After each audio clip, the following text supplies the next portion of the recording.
94.3 माई FM पर आप सुन रहे हैं जीना इसी का नाम है माही के साथ। गर्मियों की छुट्टियों का कितना बेसब्री से इंतजार रहता है ना।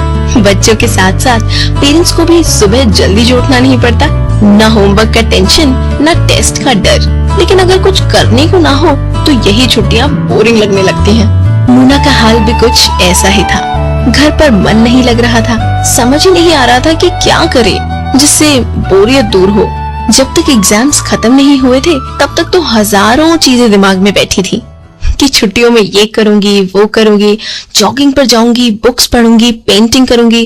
पर एग्जाम्स खत्म होने के साथ ही सारा जोश भी खत्म हो गया। कई फ्रेंड्स समर वेकेशंस के लिए अपने रिलेटिव्स के यहाँ या फैमिली के साथ कहीं घूमने जाने वाले थे। अब इसके बाद तो वो और भी अकेली हो जाएगी।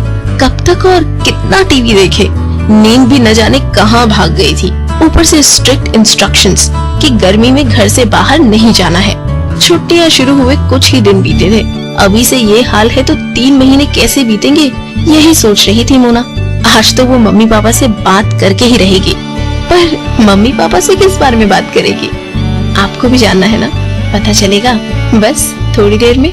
94.3 माई एफएम पर आप सुन रहे हैं जीना इसी का नाम है आरजे माही के साथ। Mona mister and Mrs Chandra की इकलौती बेटी, जयपुर में रहती थी। मम्मी पापा दोनों बैंकर्स थे। मोना 10th बोर्ड के एग्जाम्स देकर हफ्ता भर पहले ही फ्री हुई थी। मोना के पापा ने प्रॉमिस किया था कि उसके बोर्ड्स के एग्जाम्स खत्म होने के बाद कुल्लू मनाली लेकर जाएंगे।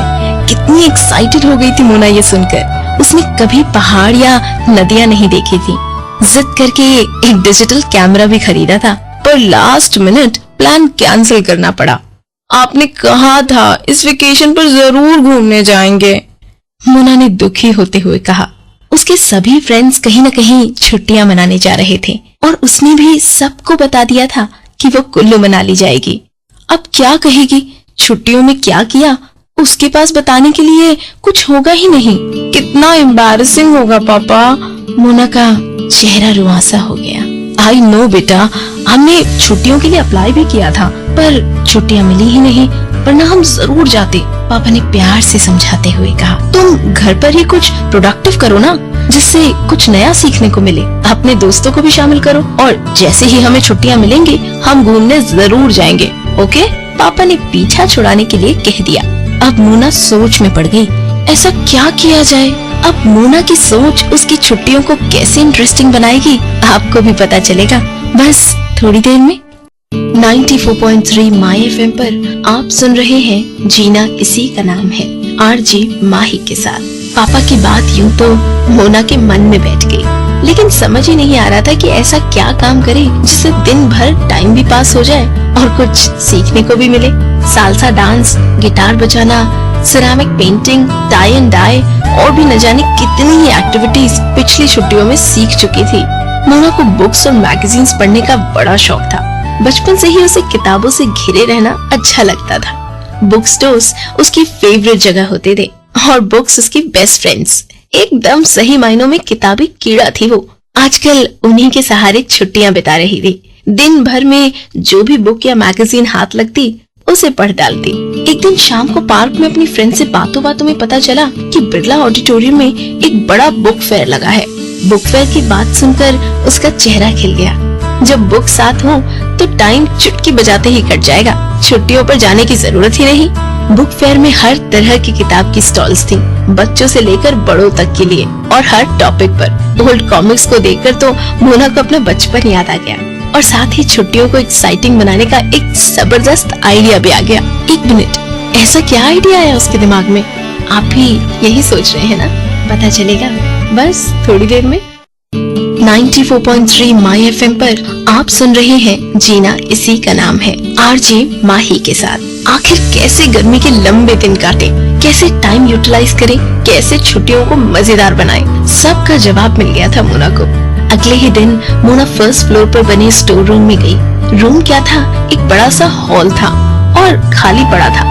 हॉल में एक कबर्ड था जिसमें मम्मी ने मोना की सारी पुरानी और बहुत पुरानी कॉमिक्स और बुक्स संभाल कर रखी थी।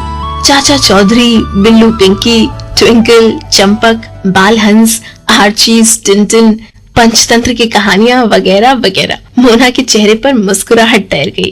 कितने चाव के साथ पढ़ती थी वो ये सारी बुक्स। इन सीरीज की एक भी बुक मिस नहीं करती थी वो। बुक्स गिनी तो 200 से भी ज्यादा का कलेक्शन था। थैंक यू मॉम, आपने कबाड़ी वाले को कभी इन्हें बेचा नहीं। मोना ने मन ही मन में माँ को थैंक्स कहा, वरना मोना का आइडिया जो बेकार हो जाता। उसने सभी बुक्स निकाली और उन पर से धूल साफ की, लेकिन बहुत सी बुक्स फट चुकी थी। उसने फट चुकी बुक्स को अलग रखा, फिर कबर्ड की सफाई की। सुबह से शाम हो गई। फ्रेंड्स बुलाने आए तो भी वो पार्क में नहीं गई। मम्मी पापा को पता चला कि वो सुबह से हॉल में ही है तो बुलाने गए, पर मोना ने नीचे आने से मना कर दिया। पर ऐसा क्या काम कर रही थी मोना हॉल में, ये राज आपको भी जानना है ना? जल्द ही खुलेगा ये राज, बस थोड़ा सा इंतजार। 94.3 माय एफएम पर आप सुन रहे हैं जीना इसी का नाम है, आरजे माही के साथ। मोना सुबह उठते ही अपने आप को हॉल में बंद कर लेती और दिन भर वहीं रहती। मम्मी पापा को चिंता होने लगी, कहीं अकेलेपन की वजह से मोना इंट्रोवर्ट तो नहीं हो जाएगी। कई दिन से शाम को पार्क में घूमने भी नहीं गई थी। एक रात डिनर करते वक्त मम्मी ने सजेस्ट किया कि क्यों ना मोना कुछ दिन के लिए अपने मामा मामी के यहाँ चली जाए। कजिन्स के साथ कुछ टाइम स्पेंड करके उसे भी अच्छा लगेगा, लेकिन मोना ने साफ मना कर दिया। पापा ने स्विमिंग क्लास ज्वाइन करने को कहा तो वो भी मोना ने साफ मना कर दिया। बस इतना ही पूछा कि क्या वो ऊपर वाला हॉल अपने फ्रेंड्स के साथ यूज कर सकती है। मम्मी ने इजाजत दे दी, लेकिन ये पूछने पर कि वो इतने दिनों से अकेले क्या कर रही है, मोना ने सिर्फ इतना ही जवाब दिया कि वो 2 दिन बाद बताएगी। दूसरे दिन मोना ने मेट की मदद से हॉल के जाले निकलवाए और फर्श धुलवाया। हॉल के बीच में एक पुराना टूटा हुआ टेबल सिर्फ डेकोरेशन पर्पस के लिए रखा और चारों ओर कुछ पुराने मुड्ढे जो अब यूज में नहीं आते थे उन्हें बैठने के लिए एडजस्ट किया। एक बीन बैग भी रखा और साइड में दरी बिछवाई। उस दिन देर रात तक मोना अपनी फ्रेंड्स के साथ हॉल में अपनी सभी पुरानी फटी हुई बुक्स को ठीक करके उन पर कवर चढ़ाया और कबर्ड में अरेंज किया। उसकी फ्रेंड्स मिलकर एक सफेद शीट पर पेंट से कुछ लिख रही थी, पर क्या बताऊंगी बस इस गाने के बाद। 94.3 माय एफएम पर आप सुन रहे हैं जीना इसी का नाम है, आरजे माही के साथ। 2 दिन बाद मोना अपने मम्मी पापा को हॉल दिखाने के लिए ऊपर ले गई। हॉल के दरवाजे पर एक पेपर स्टिकर पर कलरफुल राइटिंग में लिखा था, किताब घर। मोना ने अपनी फ्रेंड्स की हेल्प से एक छोटी सी लाइब्रेरी खोली थी, जहां उसने अपनी सभी बुक्स और मैगजीन्स रखी थी। उसने कॉलोनी के दूसरे बच्चों को भी इस आइडिया में शामिल होने के लिए रिक्वेस्ट किया, ताकि छुट्टियों में दिन भर बोर होने की बजाय वो सब बच्चे एक साथ बैठकर बुक्स पढ़ें, एक दूसरे की बुक्स शेयर करें और खूब एंजॉय करें।